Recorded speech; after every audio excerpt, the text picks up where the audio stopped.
Bueno, buenos días a todos.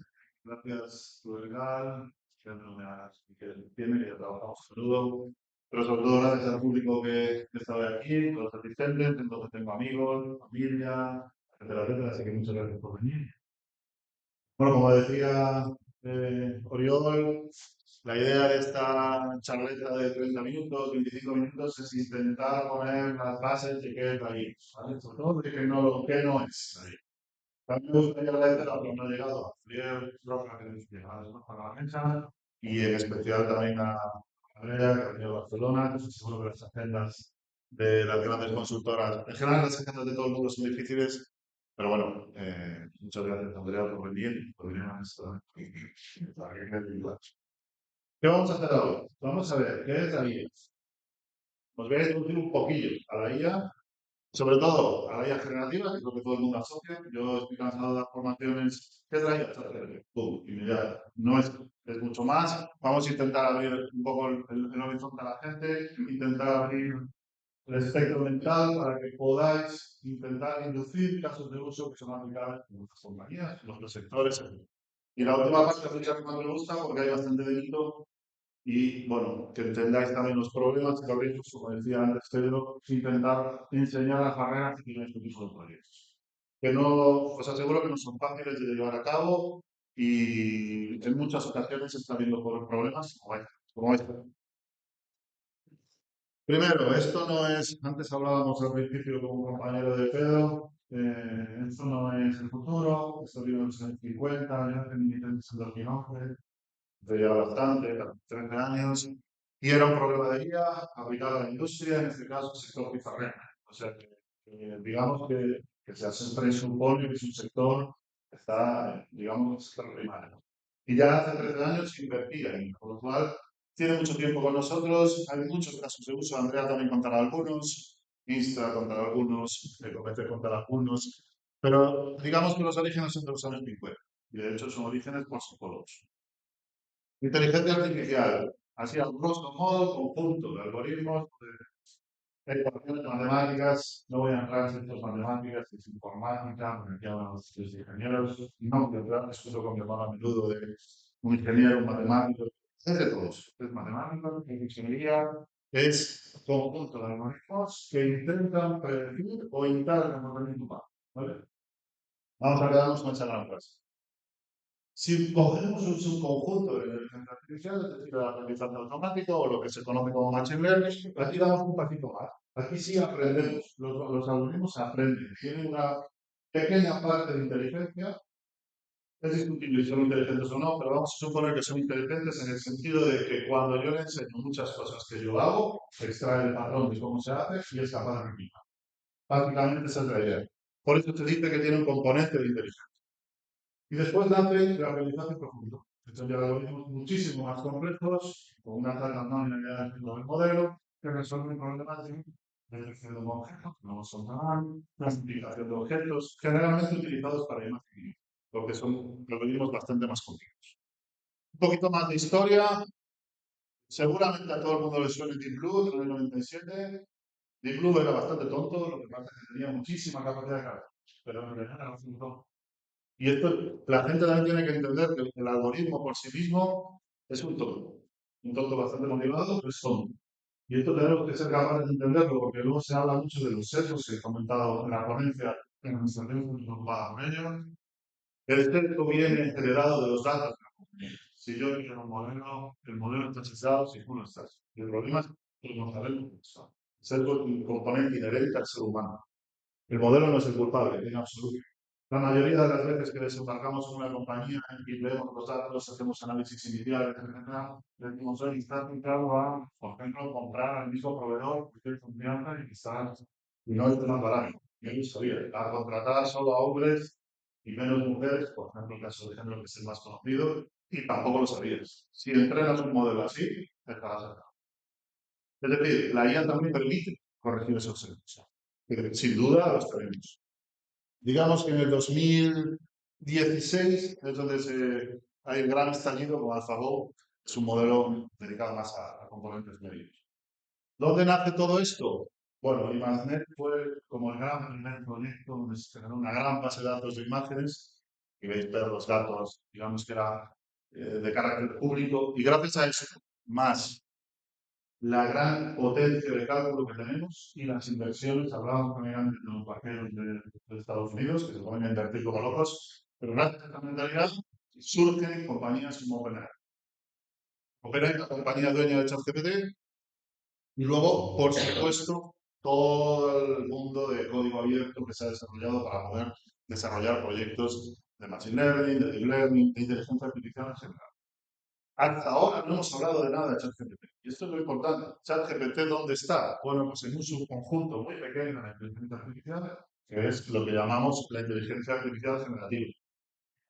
Que se ha vuelto de moda fundamentalmente gracias a, no digo gracias a Nvidia, pero a compañías como Nvidia, que desarrollamos, es decir, tarjetas grandes, capaces de tener una capacidad de cálculo enorme para poder correr esta serie de algoritmos.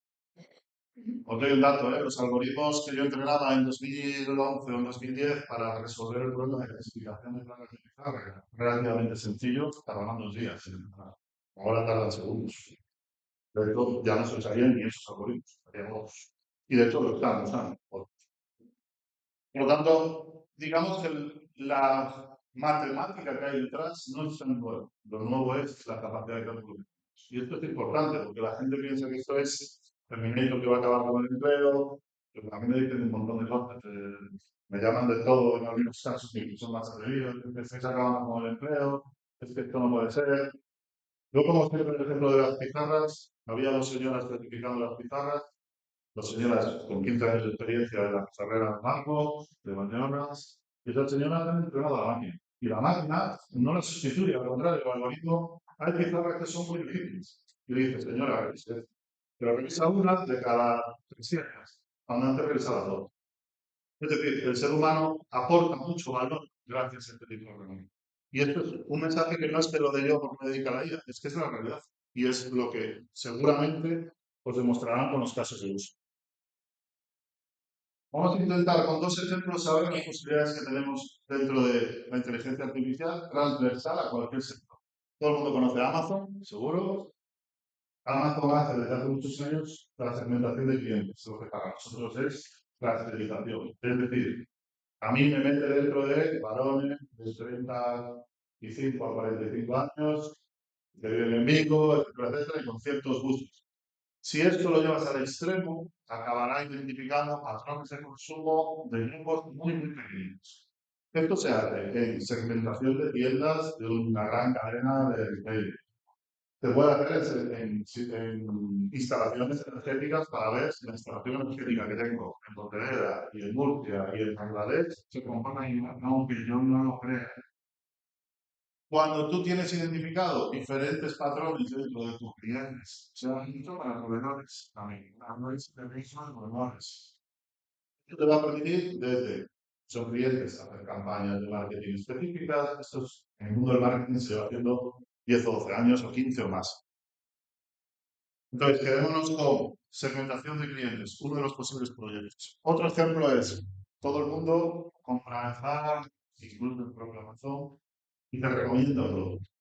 Los recomendadores son, sin duda, casi proyectos de que la gente no sabe qué hacía y que más de tu móvil, de cualquier plataforma de e-commerce, en cualquier plataforma web de compras. Pues esto también existe. Y también se puede hacer. Y también se puede hacer en casi cualquier sector, porque puedes desde recomendar un producto a te recomiendo en base al histórico, que seguramente luego también la gente de Cometer lo comentará. Oye, que tengas esta configuración estética, en función a los consumos, en función a los precios. Te recomiendo cualquier cosa en función de los datos que tengo visto. Con esto tenemos el patrón o el mapa general de casi todo lo que se puede hacer con IA, dividido un poco por secciones, no me voy a meter mucho, pero simplemente me gustaría que se quedasen o que quedaran, si permiten la instrucción, se quedasen con las tres grandes familias, ¿no? Aprendizaje supervisado, aprendizaje no supervisado y aprendizaje reforzado. En los extrarradios de las bolas tienen pues, posibles aplicaciones. ¿Qué significa esto? Aprendizaje supervisado es, yo le enseño al modelo acciones que yo haya resuelto para que él saque el patrón. Por ejemplo, cuando enseñamos a alguien a hacer cualquier cosa, Yo cuando enseño integral a los alumnos de cálculo de primera de ingeniería, fuerza, les doy la resolución de las integrales. Ellos van a casa, practican y les examino con una integral diferente. Eso es aprendizaje supervisado. Llevado al mundo industrial, las placas de pizarra. Yo entreno mi algoritmo con 70 placas de pizarra clasificadas por los expertos de pizarra. Superviso su aprendizaje.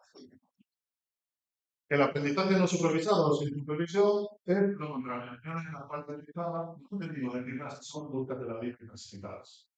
Esto realmente hace mucho, por ejemplo, la caracterización de clientes o la caracterización de clientes. No sé cuántos grupos de clientes, pero dímelo tú. Hay 10 grupos, hay 12 grupos, hay 5. Esto es súper útil en las primeras fases de un proyecto de guía. Una de las cosas que también es importante y quiero destacar es que un proyecto de guía no es una lavadora, no es un proyecto ya. Y las compañías que comprendéis, por supuesto, apoyo por cualquier otra. Tenéis que existir. Ayer estábamos en Cambados, una bodega preciosa, no me acuerdo el nombre, solo a ver si me acuerdo. Y el gerente de la bodega me dijo, no, es que hemos contratado un proyecto de guía, a no sé qué, da igual el nombre, para intentar predecir cierta enfermedad de la vida. Es crítica porque es un error, obviamente. Y le pregunté, oye, el algoritmo, ¿cuánto se equivoca? ¿Cuál es su tasa de acierto? Y yo, no sé, yo no estoy mintiendo, yo compré. Y yo me quedé sorprendido, pero como él, no se trata de entender de IA o no, yo no tengo ni idea de mecánica. Yo voy a comprar un coche, le pregunto consumo, le pregunto mantenimiento, le pregunto cosas que impliquen los gastos que yo voy a tener en estos. Soy un auténtico burro de mecánica. Pero ¿por qué con la tecnología no sé? Es decir, necesito saber sí o sí qué está haciendo el modelo, cuánto se acierta, cuánto se equivoca, dónde se equivoca, por qué se equivoca. Porque eso es lo que me añadirá potencia.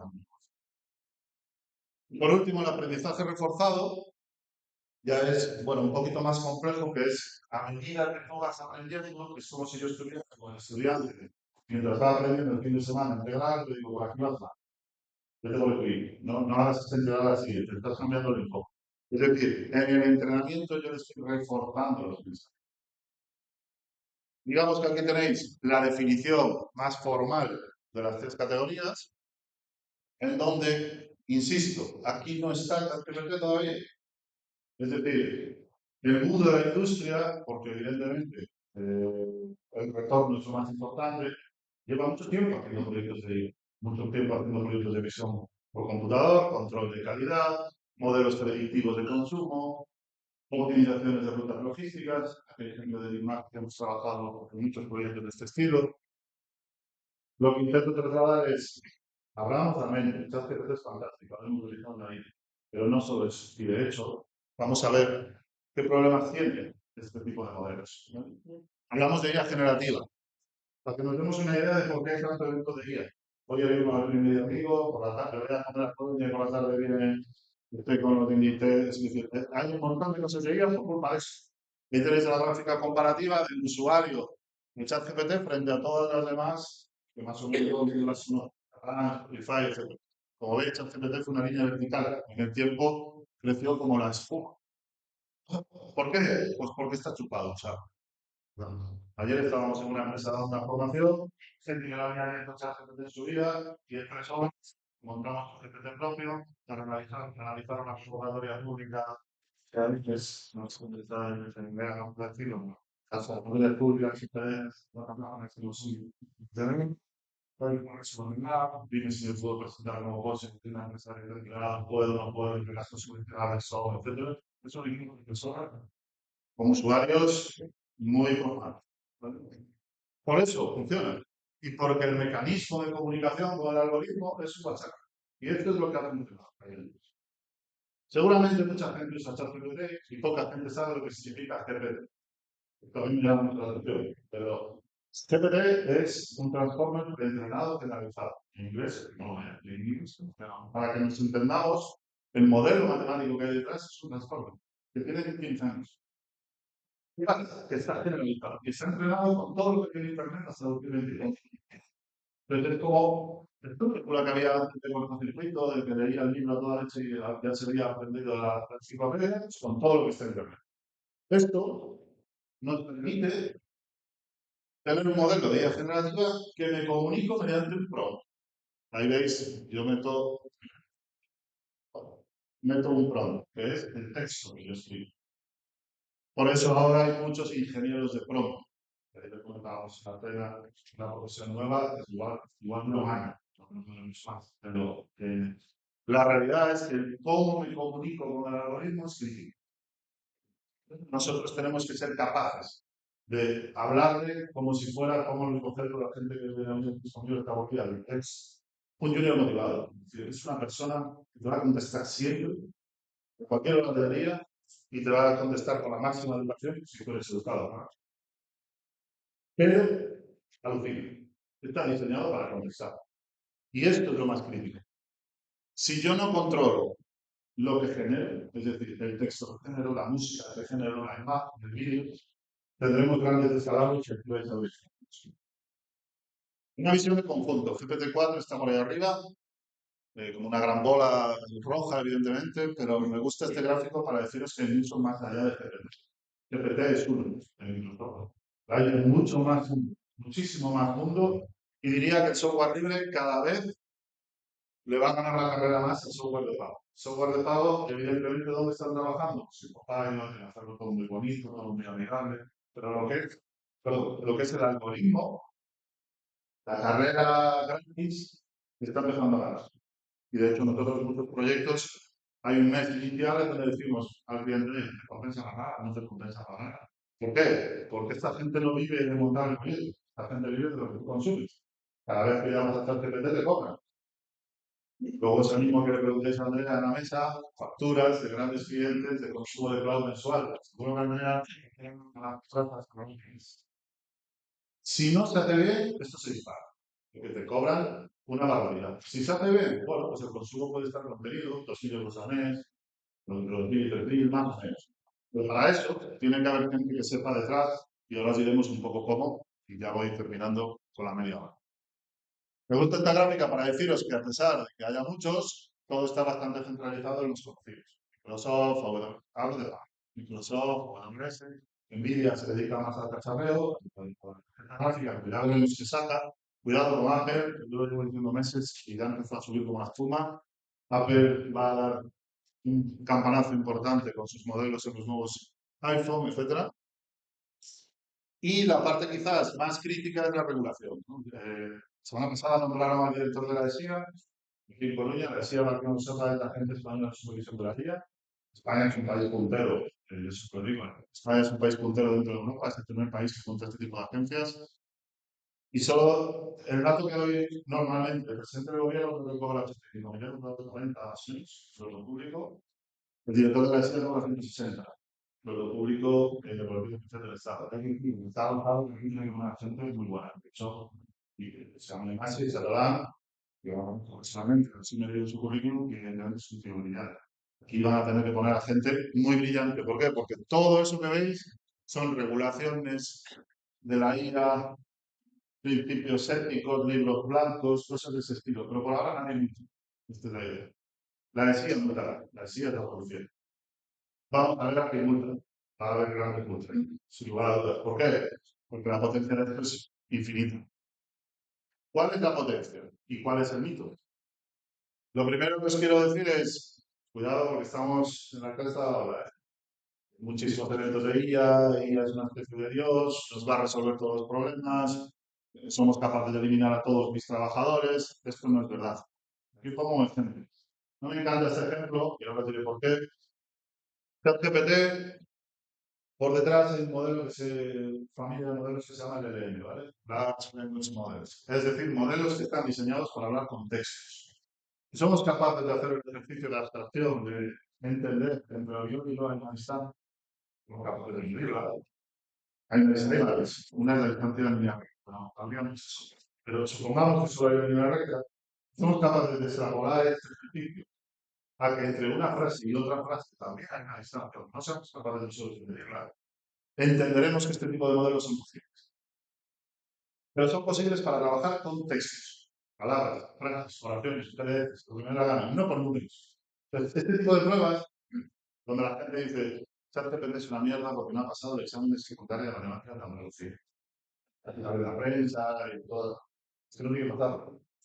Es absurdo. Igual que es absurdo es y pedirle que te siga una secuencia de números. Es absurdo. No está diseñado para que sea, para que trabajes con números. Ahora sí, cuidado con los nuevos modelos, porque ahora te generan un código de código por detrás, te resuelve y te devuelve. Pero el propio modelo en sí no resuelve cosas con números. Y esto es importante que las empresas lo entiendan. ChatGPT está para trabajar con textos. Pero tenemos muchos problemas de seguridad. Problemas de seguridad desde que generamos el modelo hasta cuando lo aplicamos. Ayer estábamos en el evento en Campadas, no voy a dar nombres de la empresa. Había un CEO de una maquinaria de seguros, no voy a dar nombres, de hecho te voy a dar alusión, pero no hay problemas.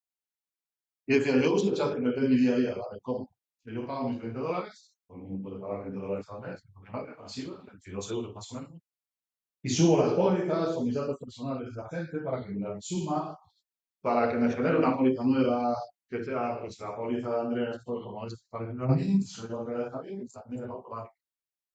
Es una barbaridad. Porque cuando tú subes algo, cuando tú pagas $100, pagas por poder usar un modelo, pero no pagas por un caso de rastreo tuyo, para ti, con llave. Estás en el rastreo todo.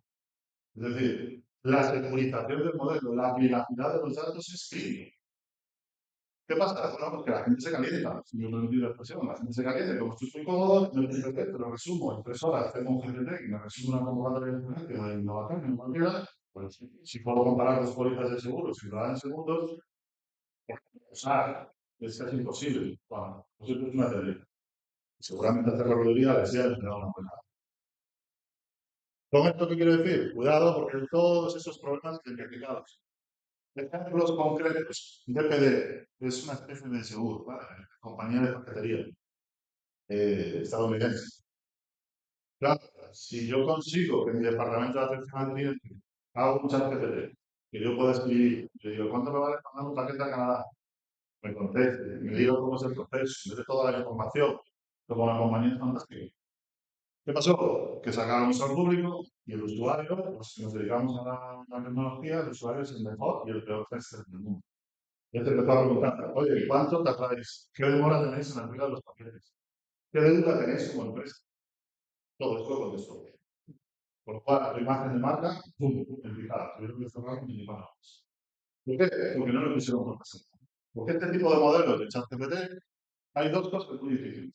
Ponerle puertas al campo, es decir, que no conteste, o que conteste en un entorno muy cerrado y enseñarle a decir no lo sé. El junior motivado en general, todos los que habéis trabajado con junior y habéis sido junior, siempre crees que tú sabes y contestas para quedar bien. Esto es exactamente igual. Y en autoridad no lo sé. Mucho, pues dirá, no estoy seguro y tal, pero contesta. Otro, Air Canadá, suficientemente conocido. Lo mismo que DPD. Sacó un chatbot para cálculo de precio de billetes, para consultas, etcétera, etcétera. Tuvieron que pagar compensación al cliente porque la información que estaban dando era incorrecta. ¿Esto por qué pasa? Bueno, no digo que tuvieran gente que no sabe, seguro que tenían unos equipos fantásticos, pero seguramente tenían unas presiones enormes para poder sacar eso. ¿Cómo se evita eso? Es tan importante validar el modelo como implementarlo. Este es el valor añadido que, por el que ponemos los tecnólogos o la gente que pueda saber de IA con experiencia, sin experiencia. Hacer un modelo de IA lógica es cualquiera hoy en día. Casi. Es llamar a 5 librerías, son 10 líneas de código y lo haces fácil, muchas veces. Esto es lo difícil. Esto es una propuesta. Básicamente lo que veis ahí es, dicho en consultoría, que suena muy bien, un framework de validación. Básicamente un diagrama de flujo de cómo validar un modelo y enseñar a decir no lo sé. Aquí veis, en la mitad más o menos, hay un análisis de alucinación. Tenemos que saber medir cuánto flipa el modelo. Porque flipa y mucho. Alucina y mucho. Pero yo le tengo que decir al cliente, cuidado, alucina aquí. A lo mejor tu proceso está mal. O tienes ciertas carencias de formación en la gente porque todas las preguntas van sobre este tema. Es decir, va más allá de hacer un chat GPT. Fijaos que ahí hay métricas de alucinación, métricas de cuánto me equivoco, que veis abajo en los círculos con las métricas. Determinación de las salidas de escape que llamamos nosotros. Es decir, Oye, que esto lo revise quien sea, básicamente es decir, no lo sé. O que el algoritmo de las placas de pizarra, oye, que la revise usted, pues esto es muy bien. Lo veréis después también aquí con proyectos. Oye, este ave no sé lo que es, que alguien lo revise. Estas salidas de escape son críticas. Como resumen, ¿qué podemos hacer con la IA generativa? ¿Por qué diferente generativa de no generativa? Porque la no generativa tiene unas métricas muy definidas, está muy trabajada. La IA generativa necesita mucha maduración todavía, no la tecnología, sino quién la implanta. ¿Por qué hay tanto evento de IA? Pues porque hay mucho marketing. Hay mucha gente que dice que tiene IA, la conga tiene IA, es mentira, el todo el mundo tiene IA, es bastante mentira. Entonces, tenemos que tener mucho cuidado con cumplir la normativa de la compañía. No voy a leer todas, pero me quedo con las últimas dos. Para mí son las críticas. Y insisto muchísimo a nuestros equipos. Dentro de Móxico lo tenemos cristalino porque somos todos muy pesados. Tenemos que ser precavidos. La mayoría de las reuniones llegamos y decimos, bueno, pero esto no es bueno. Esto no lo debes hacer. Aquí no tienes unos datos buenos. Con calma. Y sobre todo lo que sí debes hacer y debéis exigir a todos los proveedores es cómo se ha entrenado este modelo. Explícamelo. No en matemáticas, si no me lo sabes explicar, algo pasa. Porque yo cuando me compro un coche me lo saben explicar porque quieren vender el coche. Entonces, el experto de ella te lo tiene que saber explicar. Y sobre todo, dónde me equivoco, cuándo y por qué. Ojo, no la usemos sin informar. Tenemos que sí o sí seguir las pautas de seguridad de la compañía en la que estemos implantando. Y para mí, las más importantes aquí es la de abajo a la izquierda. Si sobreestimas la capacidad de IAG y te sustituye, acabarás despedido, como está viendo mucha gente despedida. Yo tengo programadores, grandes consultoras tienen programadores, hacen el código con ChatGPT, se lo entregan a Telefónica y pues ya sale de compañía. ¿De quién es la propiedad intelectual de eso? ¿Quién tiene la responsabilidad legal de eso? Esto pasa. En vuestras compañías, os aseguro que se está usando ChatGPT de la manera que no esté controlado. Lo que están haciendo las compañías es controlar. Voy a tener mi chat GPT de cosas. Y le va a responder a mis empleados, a mis compañeros, como responda y de la información que ellos quieran que responda. Es una herramienta que le ponéis control o te va a descontrolar dentro de la compañía. Y por último, ¿cómo se puede poner control? Bueno, esto es Rocket Chat, es un acelerador que tenemos en Possible que te permite desplegar chat GPT de compañías de manera ágil y relativamente rápida y barata, vamos a decirlo así. Pues seguramente la directora luego me echa una oferta. Relativamente barata para lo que puede ser una inversión de una compañía. En definitiva, es para montar tu chat GPT securizado, una instancia privada de Azure, con unos datos controlados, etc. ¿Esto para qué es? Para montar esto. Por eso nos conocemos usted y yo, no nos conocemos al revés. Para aquí haces el chat GPT de Istra, en donde Istra, sus empleados, pueden preguntar cómo se hace este cálculo de estructuras para la nave, no sé dónde, cómo hicimos gran accesibilidad en un informe medioambiental, me haces una propuesta, pero búscame solo en mis documentos de esto.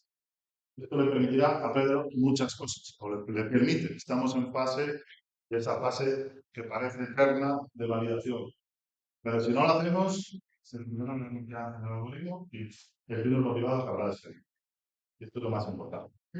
Y por último, para también abrir un poco el scope, y en honor también a la colaboración que tenemos con NTT, es un proyecto de la Junta de Galicia de Sergas, que se llama Innovatrayer, donde colaboramos con las dos compañías, que fundamentalmente es un proyecto para hacer la gestión de ensayos clínicos. ¿Dónde está la generativa aquí? Pues generamos pacientes de manera sintética, las cortes que se generan, la selección de cortes para un ensayo clínico, también la hacemos por vía generativa, la predicción del abandono de un ensayo clínico, cuál es la posibilidad de que Javier, que está en un ensayo clínico de un medicamento X, abandone, por qué, etcétera, etcétera. Es decir, las aplicaciones van más allá de la industria, solo quería poner esta diapositiva para eso. Yo creo que es media hora que he cumplido más o menos. Así que muchísimas gracias y tenemos una duda.